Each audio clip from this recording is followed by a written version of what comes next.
जी महाराज, आज के लघु सत्संग में सम्मिलित होने वाले समस्त सत्संगी पर विचार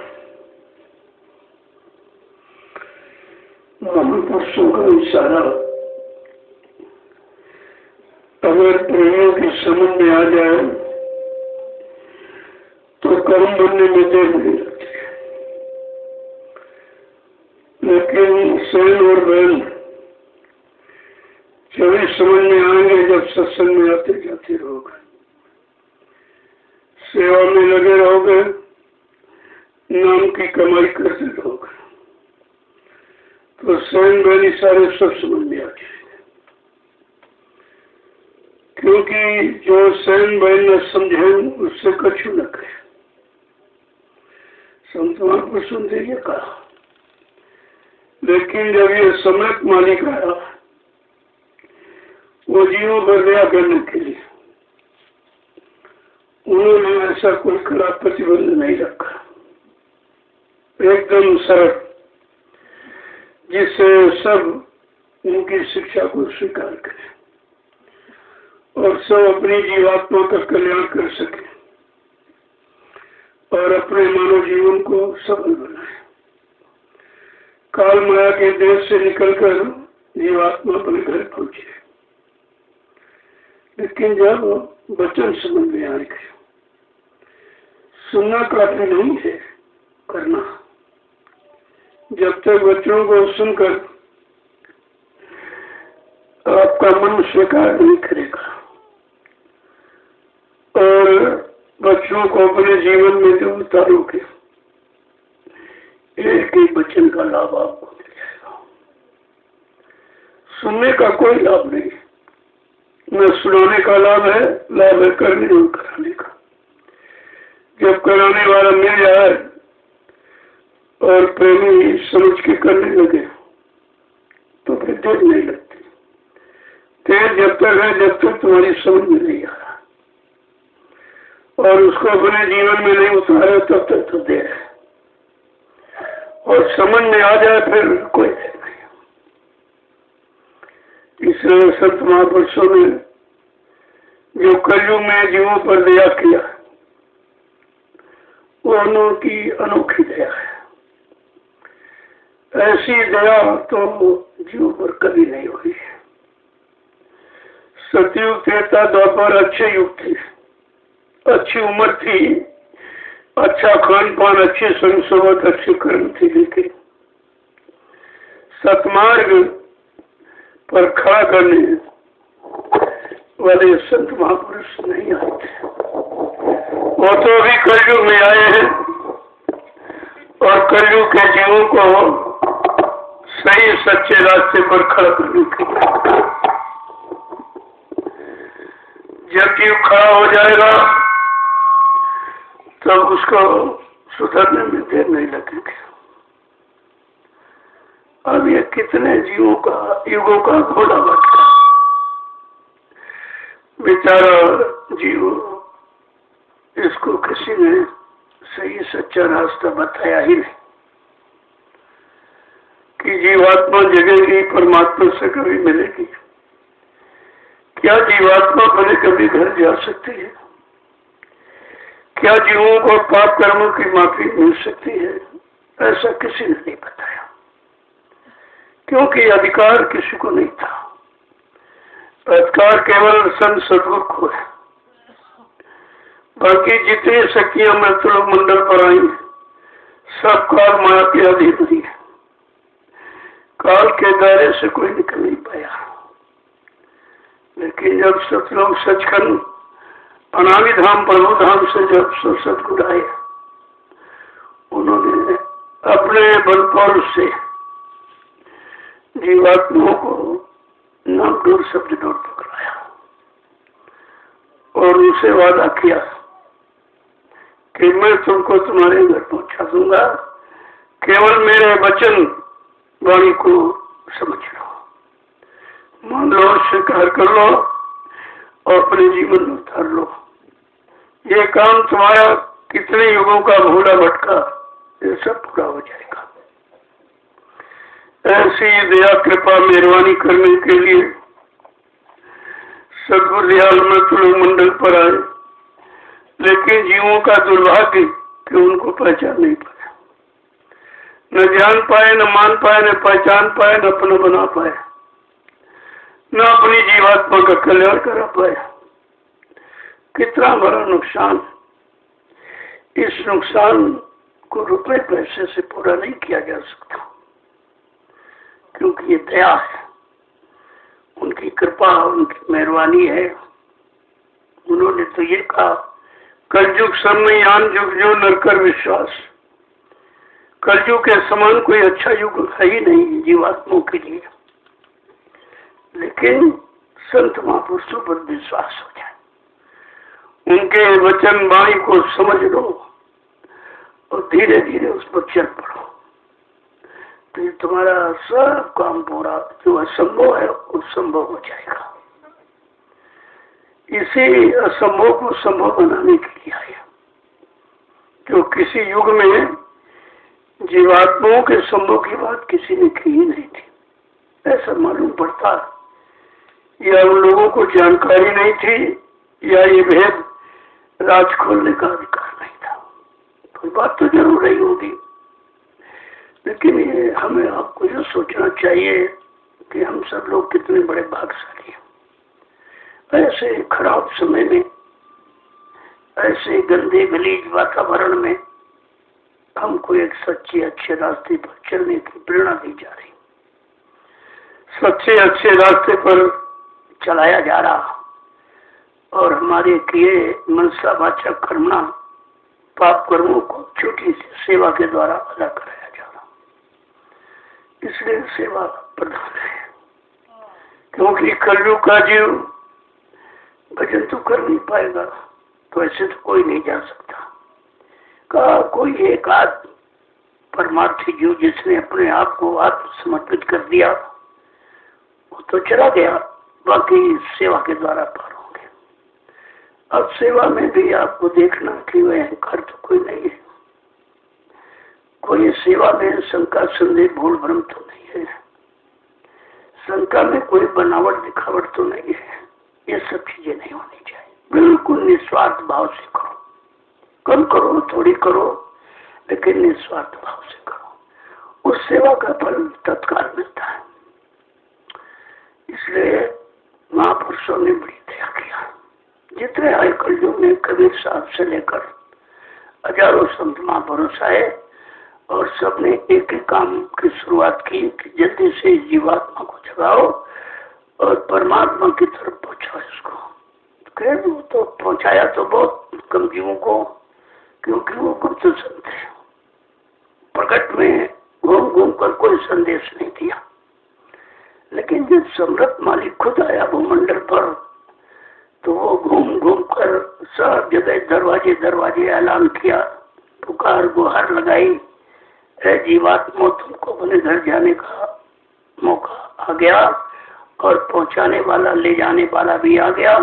तुम उसके वचन वाणी को विश्वास के साथ समझ लो। तो वो कितनी बड़ी चीज है। जो रास्ता किसी ने बताया नहीं, आज उस रास्ते को वाकई के साथ करे भी मैंने जिनको नामदान दिया है, जब तक उनको उनके घर नहीं पहुंचा लूंगा, मैं इस मानव शरीर को छोड़कर जाने वाला नहीं हूँ, क्योंकि मैंने मानव शरीर से ही नामदान दिया है। तो नामदान का फल तो शरीर से है। अब ये जरूर है, इधर का रूप जो जिस्म का, शरीर का, जब तक तुम्हारे शरीर में जीवात्मा है तब तक ये रूप काम करेगा। जब जीवात्मा जाग कर निकलेगी तब वो नूरानी चेहरा उस रूप उधर ले जाएगा। इस रूप से जीव जगह में और उससे घर पहुंचावे। इसलिए दोनों रूप सबसे लाभकारी तो ये जिस्म रूप है।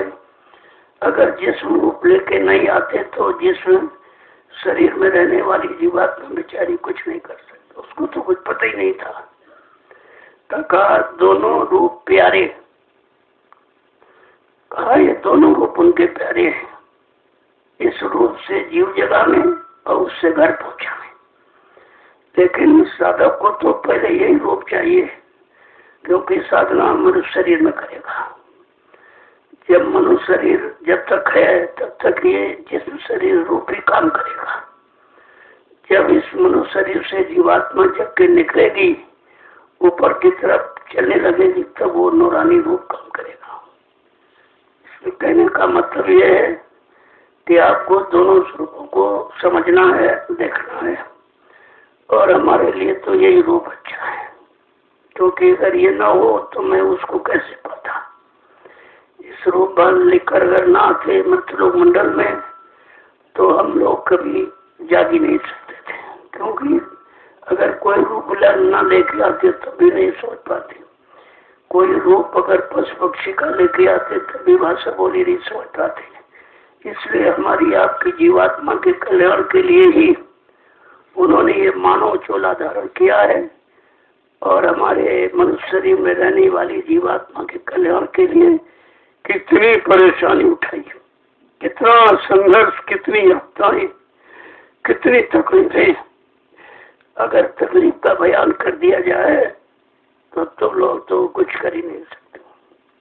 और फिर भी हम नहीं समझ पाए, जो हमारे लिए आया, हमारी जीवात्मा के कल्याण के लिए आया, और हम सबको सतलोक सचखंड पहुंचाने के लिए आया, और मृत्यु लोक में पाप कर्मों की माफी सेवा के द्वारा कराने के लिए आया। ऐसे ये समृद्ध मालिक को किसी ने नहीं पहचाना। बड़े अफसोस के साथ कहना पड़ा। इसलिए उन्होंने जीव को समझाने बताने के लिए सर्वप्रथम कहा, पहले शरीर को शुद्ध करो, तुमने इसको खराब किया। माँ के पेट से बच्चा बिल्कुल पाक सब निर्मल पवित्र पैदा होता। सब शाकाहारी सदाचारी ब्रह्मचारी बनकर ही जन्म लेते हैं, लेकिन यहाँ जैसा परिवार मिला, परिवार का खान पान मिला, जैसी परिवार की कमाई खाई, या अपने जैसे संग सुबह अपनाई, उसी से बिगाड़ हो गया। और इतना बिगाड़ हो गया जिसका सुधार असंभव सा दिखाई दे रहा। लेकिन महापुरुषों ने कहा 3 तरह के सुधार के। अगर सत्संग करने, सुनने नहीं करने, सत्संग किया जाता, कथा वार्ता सुनी जाती, सत्संग किया जाता। अगर सत्संग करने लगो, सेवा करने लगो, सुमरन ध्यान भजन करने लगो, तो ये करने तुमको सच्चे रास्ते पर लाकर खड़ी कर देगी, और मन के समस्त विकारों को भी खत्म कर देंगे। तो आपको ये सब करना चाहिए। देखो, शाकाहारी बनने का संदेश, अभी शाकाहारी कोई नहीं है, क्योंकि आप शाकाहारी समझ ही नहीं पा रहे हो। केवल मुर्दा मांस खाना ही शाकाहार नहीं होता। चलो मुर्दा नहीं खा रहे, आप शराब नहीं पी रहे, लेकिन अगर झूठ बोलते हैं, छल कपट करते हैं, ये भी तो शाकाहार में आता। ये भी है, अगर सत्य तुम्हारे आंखें सत्य देखने लगे, कान सत्य सुनने लगे, वाणी सत्य बोलने लगे, पैर सच्ची जगह चल के जाने लगे, हाथों से सत्य सेवा धर्म करने लगो, मन से सच्चा संकल्प विकल्प करने लगो, बुद्धि से सच्चा निर्णय लेने लगो, इसको कहते हैं शाकाहार। ये शुद्ध शाकाहार। अभी मुर्दा मांस बच गए तो जिंदे मांस से नहीं बच रहे हो, मांस से भी तो मांसाहार। अगर जिंदे शरीर से प्रेम है, शरीर से लगाव है, शरीर से भोग करते तो अभी तो मांसाहारी हो, अभी कहाँ चला रहे हो। जब आप इससे भी दूर निकलो, पहले मोटा मोटा, फिर धीरे से माइंड भी समझ में आएगा। पहले जिंदा मांस से हटो, फिर मुर्दा मांस से, फिर जिंदे मांस से हटने की कोशिश करो, क्योंकि ये भी तुम्हारे शरीर को नष्ट करने वाला है। तो अभी मोटा मोटा बताया महापुरुषों ने, कहा कि कभी जानता नहीं था, एक नया नया है, तो इसको पहले मोटा मोटा, जब मोटा समझ में आएगा तो पतला भी समझ में आ जाएगा। अभी शाकाहारी बनाया जा रहा, शाकाहारी बनने बड़ा समय लगेगा। अभी आप ये मुर्दा मांस खाते थे, उससे आपको दूर किया गया। बुद्धि नाशक नशा शराब, जिसके पी लेने से बुद्धि पागल हो जाती, माँ बहन बेटी बहू की परख पहचान खत्म हो जाती है, पहले आपको इससे हटाया जा रहा, ये बड़ा। जब ये हट जाएगा तो धीरे धीरे तुम्हारा मन फिर शाकाहार को समझने लगेगा कि हमारा खान पान शुद्ध हुआ है और भाव विचार शुद्ध हुए और कर्म भी ठीक हो गए, चलो अब हम शाकाहारी बन जाएंगे। लेकिन अभी इसमें भी कभी कभी इधर उधर कहीं चले गए, कोई मांसाहार वालों किसी मीटिंग में गए या किसी फंक्शन में चले गए, वहाँ सब मांसाहारी आए, तुम भी वहाँ पहुँच गए तो तुम्हारा मिलान तो हो ही गया। फिर भी धारा तो वही आ रही थी, आप भी उसी में रह गए तो कोई गलत हो गया। तो बड़ा विचार करना है। जो साधक हैं जिनको जीवात्मा को जगाना, परमात्मा से मिलाना है और एक ही जन्म में पार जाना, उनको तो बहुत समझ कर रहना पड़ेगा। ये सब छोड़ना ही पड़ेगा। क्यों? एक है साधे सब सदे और सब साधे सब जाए। अगर इस एक को पकड़ लिया तो महापुरुषों का इशारा है, अगर इसको आपने पकड़ लिया तो ये सब ठीक हो जाएगा। कुछ नहीं, केवल मन को पकड़ लिया और मन ने शब्द को पकड़ लिया और शब्द में ताकत है, अपने में खींच लेगा। तो बात तो पकड़ने की है, क्या छोड़ना क्या पकड़ना, अब यही सोच पाए हो। छोड़ना क्या है, पकड़ना क्या है। इस बाहर की काल माया की बनाई व्यवस्था को छोड़ना और अंदर में जो शब्द आ रहा है उसे पकड़ना है। अगर ये काम समझ में आ जाए तो फिर बनने में देर नहीं लगेगी।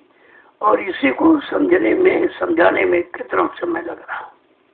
रोज सत्संग, रोज चर्चा, रोज सेवा, रोज भजन, ये मतलब यानी ये सब आपके साथ में इसलिए लगा दिया गया कि धीरे धीरे धीरे धीरे ये सब तुम्हारा ठीक हो जाएगा।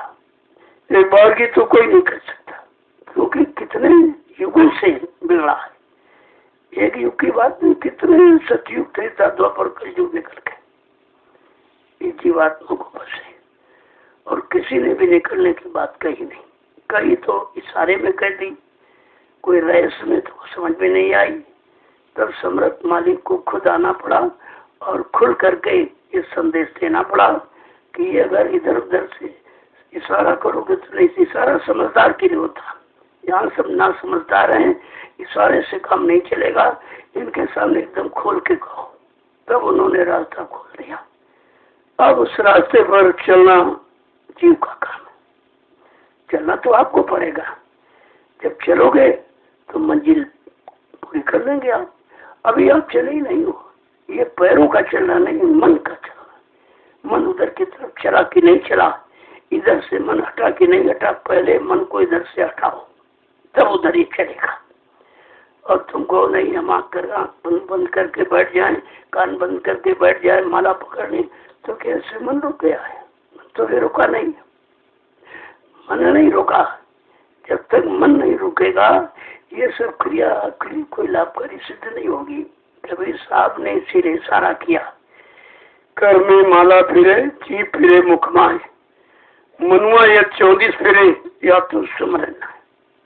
कहा हाथ पे माला घूम रही और जीभ से नाम उच्चारण हो रहा है और मन इधर उधर विचरण कर रहा है। मन के लिए आपने सुमरन किया, ध्यान किया, भजन किया, किसी तरह मन संसार से हट करके अध्यात्म में लगे, काल माया के जाल से हट करके सदगुरु दयाल के बताए रास्ते पर चले। तो इसलिए आपने ये सब किया, लेकिन अभी मन निकल जाता। जैसे आपने माला पकड़ी पहले निकल गया, तुम्हारी माला पकड़ने के पहले निकल गया, कान बंद करने के पहले निकल गया, आंख बंद करने के पहले निकल गया। जब वो काम करने वाला है ही नहीं तो काम कहाँ हुआ आपका? आप केवल बैठे रहे। तो बैठकी की मजदूरी कोई नहीं देता। किसी के यहाँ जाओ काम में बैठे रहो, को हम तुम्हारे यहाँ बैठ गए मजदूरी दीजिए, तो कहेगा नहीं भाई बैठने की मजदूरी नहीं, काम की मजदूरी। ऐसे केवल नित्य बैठते ही रहे और मन को आपने नियंत्रण कंट्रोल में नहीं ला सके तो फिर ये इससे कोई काम नहीं होगा। अब ये है बैठने का लाभ आपको मिलेगा, क्योंकि मालिक ने इशारा किया कि तुम बैठना तो सीखो। पहले सुबह शाम बैठो और हाजिरी दो, इसी में तुम्हारा बहुत काम हो जाएगा। अब आप बैठने हाजिरी तक ही सीमित रह गए, काम आपने नहीं किया तो पूरा लाभ नहीं मिलेगा।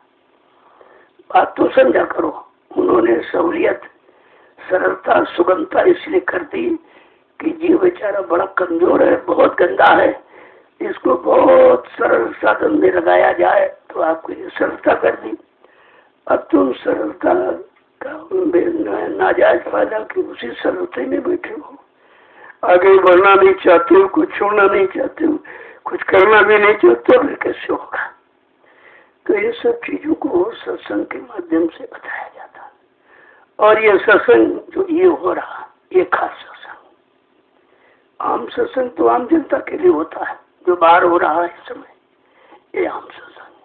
खास सत्संग है ये अपने प्रेमियों के बीच, जिन प्रेमियों को सद्गुरु के मतलब इशारे पर चलना है, उनके आदेश शुभों को मानना है, अपनी जीवात्मा का कल्याण करना, उनके लिए खास सत्संग। निज सत्संग जब आप सुमरन ध्यान भजन करिए, निज अपनी निजी जीवात्मा के लिए करते हैं। आम खास निज सीने बसीने।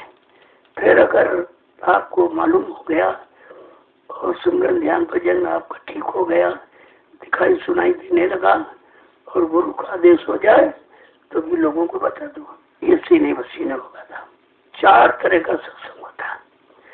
4 में से अभी आप कोई सत्संग नहीं करना शुरू किए, केवल कान तो सुन रहे, लेकिन मन पकड़ नहीं रहा। जिस दिन मन पकड़ने लगेगा, पकड़ करके उस पर चलने लगेगा, उस दिन आपका ये सब सत्संग करना, सेवा करना, भजन करना सब सार्थक हो जाएगा। इसलिए कहा कि सुनो कम करो ज्यादा। अभी 2-2, 3-3, 4-4 घंटे आम सत्संग है, सब तरह के जीव आते हैं, बहुत बिगड़े नाक की बात के भी आ जाते हैं, उनको तो सब तरह की बात बतानी पड़ती है। लेकिन जब ये लघु सत्संग जैसे आज ये यहाँ हो रहा आश्रम में, तो इसका तो खास प्रेमियों के प्रति है। इसलिए आधा घंटा, पौन घंटा, 15-20 मिनट या 2 मिनट हो जाए वो भी बहुत है। समझ में आ जाए तो 2 मिनट का बहुत।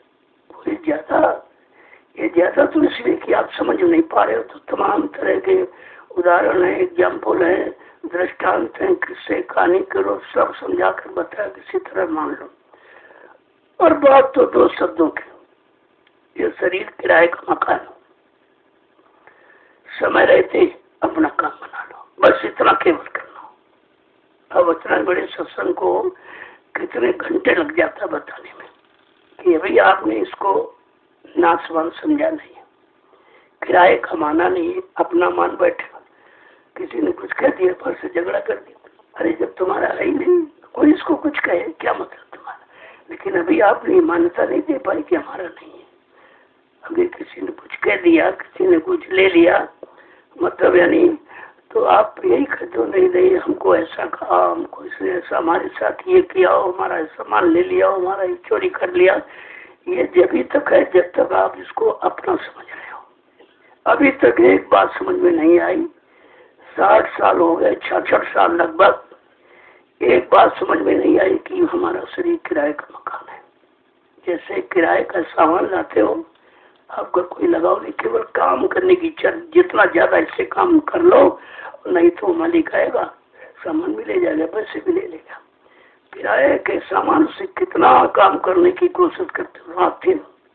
इसी तरह से अगर ये मान लो, जान लो, पहचान लो कि हमारा शरीर किराए का है, इससे जितना ज्यादा हो सके सत्संग में, सेवा में, भजन में लगा के अपना काम पूरा करो।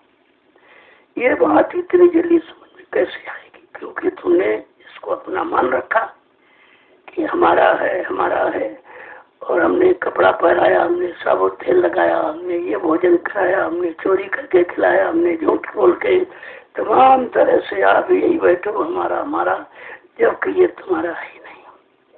अगर तुम्हारा हो तो तुम्हारे अनुसार इसको जाना चाहिए, तुम्हें तो खबर भी नहीं लगेगी और तुम्हारा शरीर चल जाएगा, वो ले जाएगा।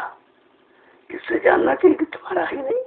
अरे भी तुम्हारे परिवार से, गांव मोहल्ले से कितने लोग चले गए, कोई बता के नहीं गए, और किसी ने भी नहीं बताया कि हमारे पास चिट्ठी कोई खबर आई थी भाई अब जाना है, कुछ नहीं। इसका मतलब अगर हमारा शरीर होता तो हमारे अनुसार हमसे मांग के लिया जाता कि नहीं भाई हमको दे दीजिए, मैं ले जाना चाहता हूँ।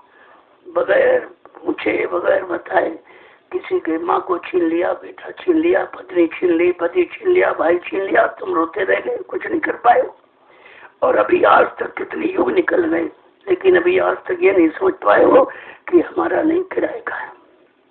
इससे जितना चाहो सत्संग में, सेवा में, भजन में जितना चाहो उतना इसको लगा के और अपना काम बना लो, ये बुद्धिमानी है।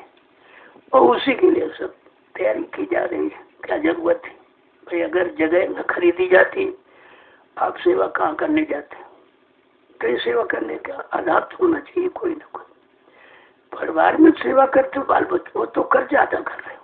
कोई बेटा बन के आया, कोई बेटी बन के आया, कोई पत्नी बन के आया, कोई पति बन के आया, कोई भाई बन के, और कोई अचानक दरवाजे आ गया, वो भी कर्जा है, अपना लेने आया है, लेकिन तुम्हें कुछ नहीं मालूम कि हमने कितना लिया, किसका लिया, कैसे लिया, कब लिया, कुछ नहीं मालूम आपको।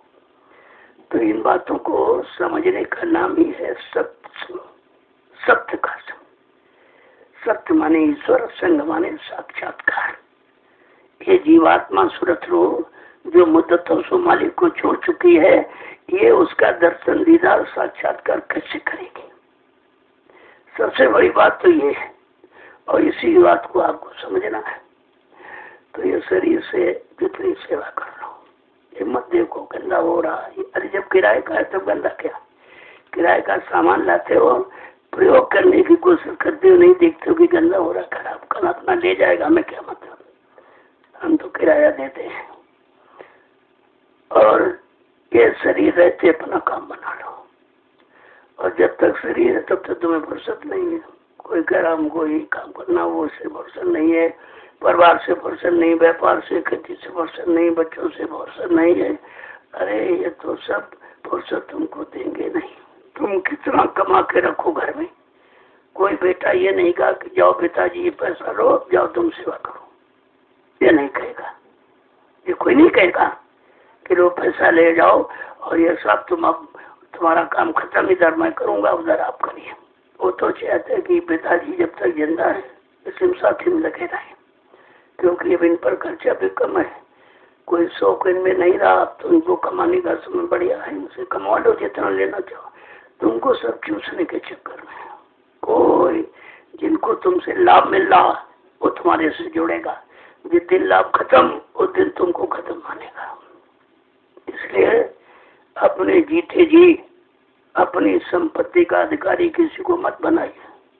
बाद में यहाँ लोग रोते आकर के कि हमने जमीन दे दी, मकान भी दे दिया, कुछ बैंक में था वो भी सोना चांदी सब दे दिया। जो हमने कहा तुम सब दे दिया, तुमको तुम्हारी जरूरत नहीं रही, तुमने अपनी जरूरत खत्म कर दी। तुम्हारे पास कुछ बना रहता तो पीछे लगे रहते ये सब। यानी वो लेना सीख गए और तुम देना नहीं सीख पाए। वो लेना तो सीख गया, भटका भरमा के ले गया, और तुमने तो देना सीख गया नहीं कि हम दे रहे हैं, देने के बाद हमें कुछ मिलेगा कि नहीं मिलेगा। इसलिए कलयुग है ये, इसमें अपनी संपत्ति के मालिक खुद रहो जब तक जीता। बाद में तुमको है, लेकिन जीते जी नहीं। पहली बात तो परमात्मा लगा लो, जो आपको करना था वो तो आपने कर दिया, पढ़ा लिखा दिया, पाल पोस दिया, शादी ब्याह कर दिया। अब तुम्हारा कर्म है कि हम कुछ अपने लिए भी करेंगे। भाई आपने परिवार के लिए कर दिया, चलो ठीक है, आपका कर्तव्य था। जब सबकी ड्यूटी पूरी हो गई अब क्या कर रहे हो?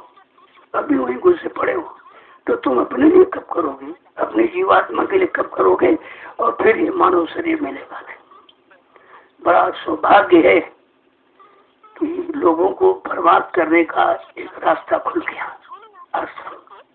आश्रम निर्माण ये परमात्मा का सच्चा रास्ता है, किसी एक व्यक्ति का नहीं है। आश्रम एक व्यक्ति का नहीं है, सबका श्रम, सबका परिश्रम, और सबकी मतलब यानी कारी कमाई, शरीर की सेवा, तन मन की सेवा, धन की सेवा सबकी लगी हुई है। इसलिए ये सबका है। तभी मैंने समिति का निर्माण किया, समिति बना दी। ये समिति का है कि किसी आदमी का नहीं है। और समित में सब आ जाते हैं, जितने प्रेमी सब समित के अंतर्गत आ जाएंगे। तो आपको ये सोचना चाहिए कि बड़ा सोच समझ के किया गया कि बात में कोई अपना अधिकार न दिखावे कि बने नहीं भाई मैंने 1 करोड़ रुपए दिया, मेरा अधिकार यहाँ है, इसलिए मैं किसी का 1 करोड़ 1 लाख 10 लाख 20 लाख लेता ही नहीं हूँ। हाँ 150 देना हो तो दे दीजिए, तुम्हारा सेवा में लग जाए, बाकी नहीं। और भी जरूरत भी नहीं है। जब हमारे पास इतना बड़ा परिवार है, गुरु परिवार, तो हमको किसी एक से लेने की क्या जरूरत है। अरे भाई 10 लाख है अपना, इस समय ज्यादा है। अगर 10 लाख प्रेमियों से 100 रुपये कर दिया तो 1 करोड़ हो जाएगा 1 मिनट में, कुछ देर नहीं लगेगी। तो जनमत होना चाहिए, और जनमत भी अच्छे काम के लिए। अब थोड़ी कि हमारे पास इतना लोग हुआ तुम ना जा जिनको पैसा ये दो वो दो। पहली बात, इन 700 वर्षों में मैंने कभी कहा ही कुछ नहीं कहा, कोई सेवा नहीं। मैंने कहा मेरे यहाँ कोई सेवा नहीं, कोई अध्यक्ष मंत्री पद नहीं बनाता, ना कोई वक्ता प्रवक्ता बनाता हूँ। सब लोग सेवादार बनो, भजना नदी बनो। परिवर्तन सेवादारों से, भजना नदियों से होगा। अध्यक्ष मंत्रियों से, वक्ताओं से, नेताओं से ये धार्मिक धरा पर न परिवर्तन कभी हुआ है और न कभी होगा। इस बात को आपको गांठ में बांध लेना चाहिए। शोर तो बहुत मचा रहे बहुत मचा रहे शोर, लेकिन शोर मचाने से कुछ नहीं होगा। तमाम गुरु बन गए, सदगुरु बन गए, तमाम संत बन गए, लेकिन काम कुछ नहीं। तो बनने का मतलब क्या? एक सूरज है, सबको प्रकाश दे देता, एक ही तो है। एक सदगुरु है, सारी जीवात्माओं को जगा देगा, मालिक के पास पहुंचा देगा। अब ये कितने सदगुरु बन गए, कितने संत बन गए, कितने गुरु बन गए, आप देखते जाइए। नकली गुरुओं का हिसाब किया, ये सब जेल का दरवाजा देखे। कुछ तो पहुंच गए, अब कुछ पहुंचा दिए जाएंगे अगर नहीं बदलेंगे तो। इसलिए सदगुरु समय का एक ही आता है, और वो काम करने आता है, ना अपना नाम करने आता, ना दाम पैसे लेने आता है, वो काम करने आता। उसका एक ही निशाना है, जीवात्मा जगह घर पहुंचे बने, काल माया के देश से इनको छुट्टी मिल जाए। बहुत परेशान बेचारी हुई, और यहाँ कुछ उसने किया नहीं, ना कोई गुनाह किया, ना कोई पाप किया, न काल माया के किसी सामान का प्रयोग किया, लेकिन बेचारी सताई जा रही। क्यों? साथी गलत बना लिया। देखो ये संग दोष है, मन को साथी बना लिया, और मन भोगी है, भोगों से हटना नहीं चाहता। अब बेचारी वो त्रिपुरी धाम पर बैठकर इंतजार कर रही। जीवात्मा नीचे नहीं उतरी शरीर में, नीचे मन उतरा, और मन जैसे इंद्री घाटों पर गया तो भोगों के गंदा क्षणिक रस में फंस गया है, और इतना फंस गया है कि बिल्कुल सारी शक्ति का हिरास कर दिया। अब उसके पास इतनी शक्ति नहीं कि उठ के बैठे हो कुछ कर सके। और जीवात्मा बेचारी इंतजार कर रही है कि उसने वादा किया, जब सतलोक से नीचे उतारी गई तो त्रिकुटी धाम में आया, तो आई तो मन को साथी बना लिया। कहा चलो हम तुम दोनों नीचे चलते हैं और देख के घूम फिर के आ जाएंगे, मैं तुमको बगैर साथ लिए नहीं आऊंगी। ये वचनबद्ध है। उस वचनबद्ध के कारण बेचारी कितनी परेशान हो रही, कितनी सताई जा रही, मतलब तरह तरह से प्रेमी संग दोष का कितना बुरा असर। जब जीवात्मा परमात्मा का अंश और निर्मल पाक साफ पवित्र, केवल मन को साथी बना लेने के कारण कितने युगों से फंसी पड़ी मार खा रही है। और तुमने अगर किसी को ऐसा साथी बना लिया भोगी बेलाची को, तो फिर भोग तो रोग बन जाएगा, और भोग का रोग सबसे खराब, ये ठीक नहीं होता। और बीमारी तो ठीक हो जाएगी, लेकिन भोगों की बीमारी नहीं ठीक होती है, क्योंकि इसकी कोई दवा नहीं बनी है भाई। हाँ दवा है महापुरुषों के पास, संयम ब्रह्मचर्य, ये दवा है, लेकिन वो दवा तुम्हारे बस की नहीं है। अब तो वो धीरे धीरे धीरे आपको यहाँ बुला लिया गया, तो 1 सप्ताह 2 सप्ताह 3 सप्ताह ब्रह्मचर्य का पालन करा दिया जाएगा। जबरदस्ती है, ये जबरदस्ती विधान है कि अब लोग मेरे साथ 1-1 साल से रह रहे हैं, 2-2 साल से, 3-3 साल से, धीरे धीरे धीरे उनका यानी मतलब पक्का हो रहा है। ये सब ये पक्का हो जाएगा तो ये ठीक हो जाएंगे। 6 वर्ष अगर लगातार आप अखंड ब्रह्मचर्य का पालन करो तो फिर तुम ये नहीं कहोगे कि मैं दिखाई नहीं दे रहा, मैं सुनाई नहीं देता। ये सब काम 6 बरस, लेकिन ब्रह्मचर्य का मतलब समझो केवल स्त्री से दूर रहना नहीं, मन से भी। मन से कोई हंसी मजाक नहीं, मन से किसी तरफ को दृष्टि नहीं डालना। माँ बहन बेटी बहू तुम्हारे मन में अगर दिखाई देने लगे समझ लो तुम्हारा मन ठीक हो रहा। मनसा वाचा और वचन वाणी से कोई अश्लील शब्द हंसी मजाक गंदे भी नहीं। कर्मणा तब बाद में कर्म आता, कर्म तो सबसे बाद में, पहले मन और वचन और फिर कर्म आता है।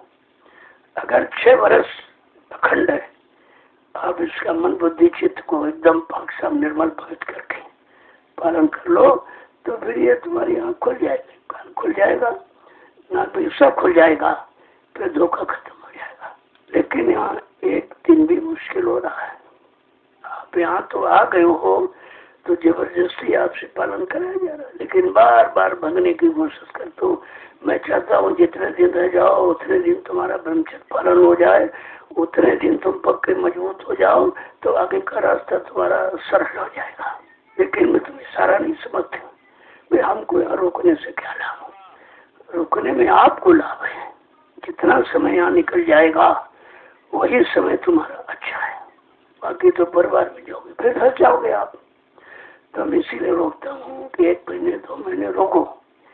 अरे भाई चलो आप अगर वहाँ मजदूरी करते हो तो मजदूरी हमसे ले लो, लेकिन काम यहाँ करो तो यहाँ मजदूरी मिलेगी, वो भी पाक साफ। ये मजदूरी प्रसाद एक बरकत रूप में है। और संसार में काम करोगे, शराबी कबाबियों का काम करोगे, शराबी कबाबियों का पैसा, तो बरकत नहीं होगी। आप जो भी काम करते हो और आप जानकार हो तो हमको तो लोगों की जरूरत है। हमको भी शराबी कबाबी नहीं ढूंढने पड़ेंगे और तुमको भी शराबी कबाबी काम नहीं करना पड़ेगा, और उनसे जो मजदूरी मिले वो तुम्हारा लाभ नहीं करेगा। यहाँ का पैसा ये आपका प्रसाद है और बरकत है, इसलिए वो काम यहाँ करिए आप और यहाँ से ले जाओ। तो यहाँ मतलब जो चीज दी जाएगी वो बिल्कुल शुद्ध होगी, उसमें आपको कुछ करना नहीं। और जो तुम मजदूरी करके और कहीं पाओगे वो तुम शुद्धिकरण नहीं कर सकते, वो तुम्हारे पास नहीं कि तुम शुद्ध कर लो।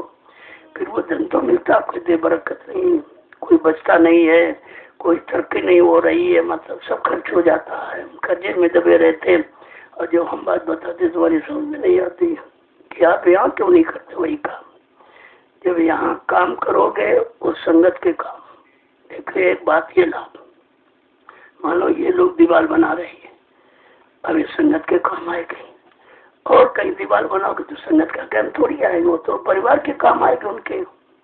ये संगत के काम आ गई तो इसमें आपका परमार्थ भी जुड़ा है, और इससे जो धन आपको दिया जाएगा वो प्रेमियों की गाड़ी कमाई है, वो आपको मिलेगी। वो घर जाके जाओगे उसमें भी आपको तरक्की बरकत हो, दोनों तरफ का लाभ है। पैसा यहाँ के मिलने में भी लाभ और काम करते हुए भी लाभ। इस काम में यहाँ के धन में बहुत अंतर है। तो आप तो दोनों चीजों का लाभ उठा रहे हो। अब तुम्हारी समझ में नहीं, मैं बार बार मना करता हूँ कि भाई जो काम तुम घर में करते हो शराबी कबाबियों के यहाँ करने जाओगे उस पैसे से आपको बरकत नहीं होगी, क्यों? धन शुद्ध नहीं है। वही काम यहाँ आश्रम में करो आप, और हम आपको देते हैं वो प्रसाद और बरकत समझ के ले जाओ। और जो यहाँ काम करोगे, मान लो दीवार आप कोई चीज बना रहे हो तो संगत के काम आएगी। कितने लाख लोग इसका लाभ उठाएंगे इस इमारत का। और जो गांव घर में बनाओगे उसमें वही घर परिवार वाले रहेंगे और बुरे कर्म भी करेंगे। और ये जो इमारत बनाओगे इसमें सब सत्कर्म ही होगा। कितना लाभ है आपकी यहाँ सेवा का।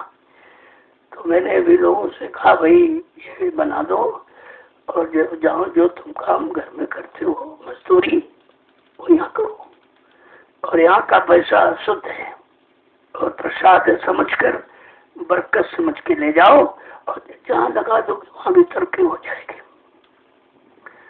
जय गुरुदेव, जय गुरुदेव, जय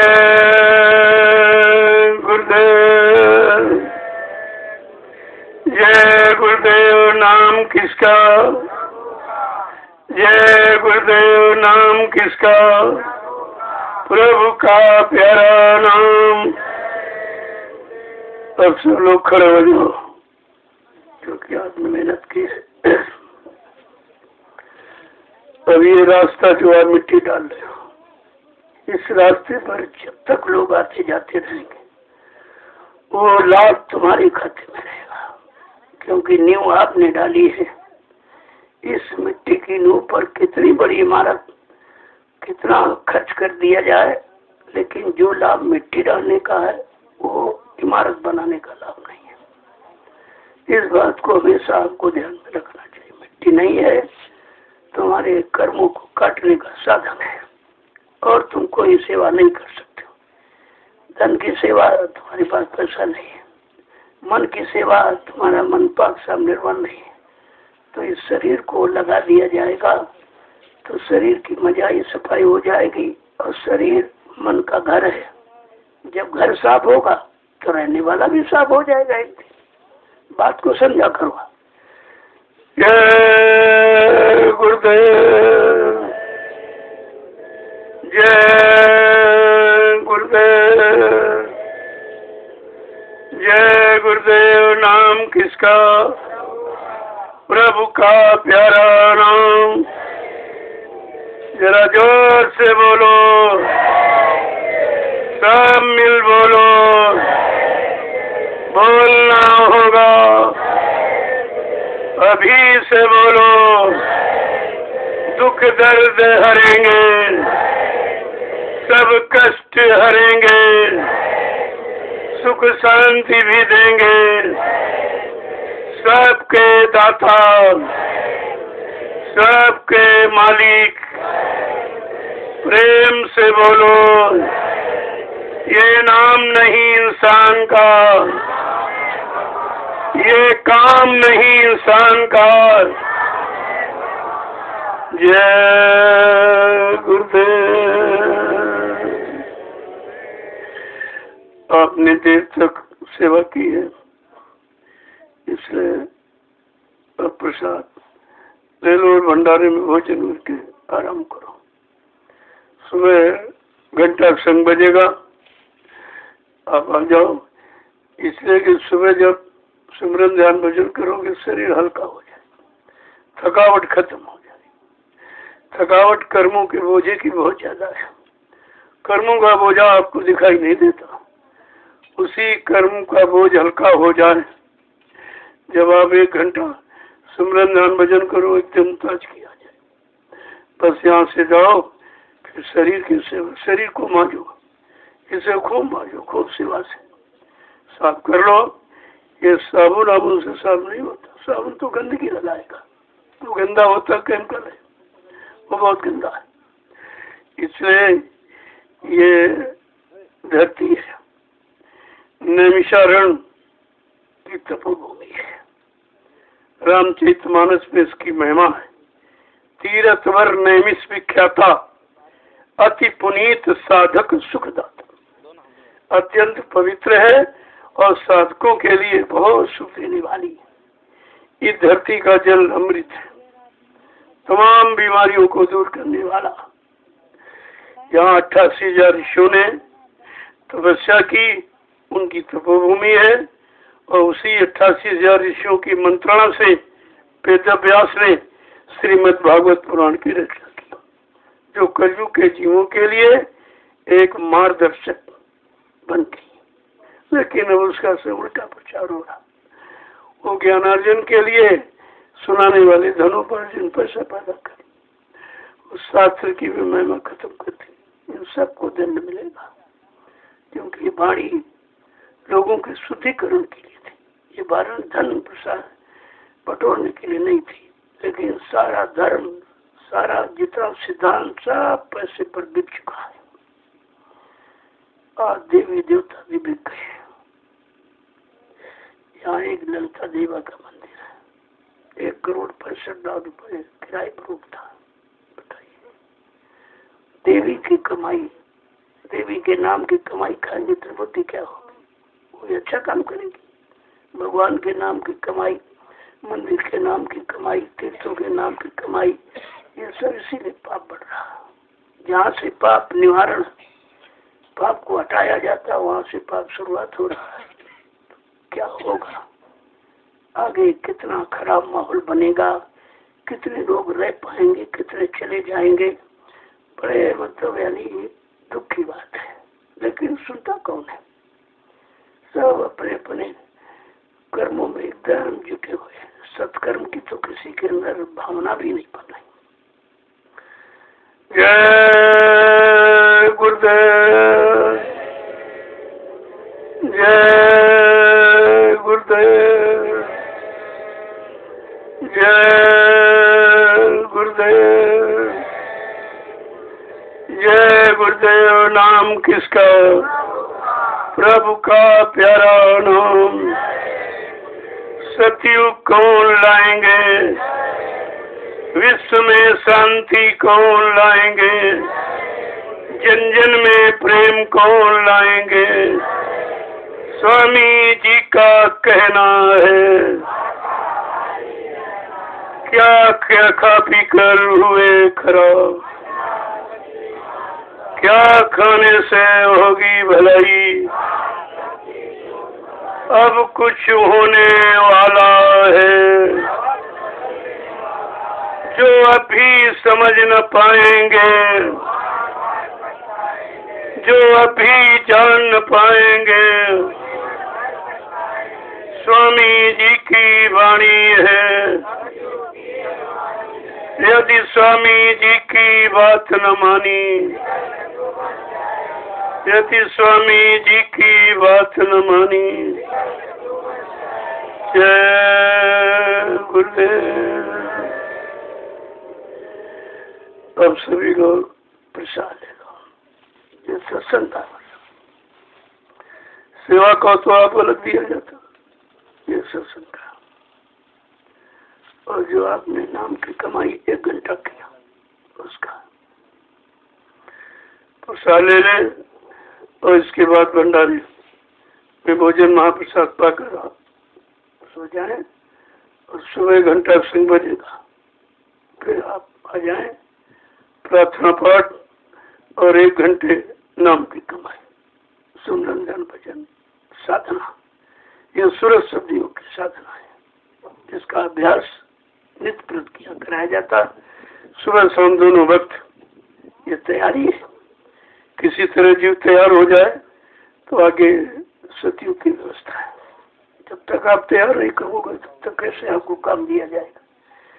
बगैर पाक साफ निर्वाण पवित्र की है तो कोई काम इधर का दिया नहीं जाएगा। तो आपसे इसीलिए सब काम कराया जा रहा कि सत्संग भी करो, सेवा भी करो और भजन भी करो। ये तीनों काम मत छोड़ो, नित्य नियम से करो। सब में ढील करो, लेकिन इसमें ढील मत करो। ये नियमित और संयमित होनी चाहिए, तो उसका पूरा लाभ आपको मिलेगा। जय गुरुदेव।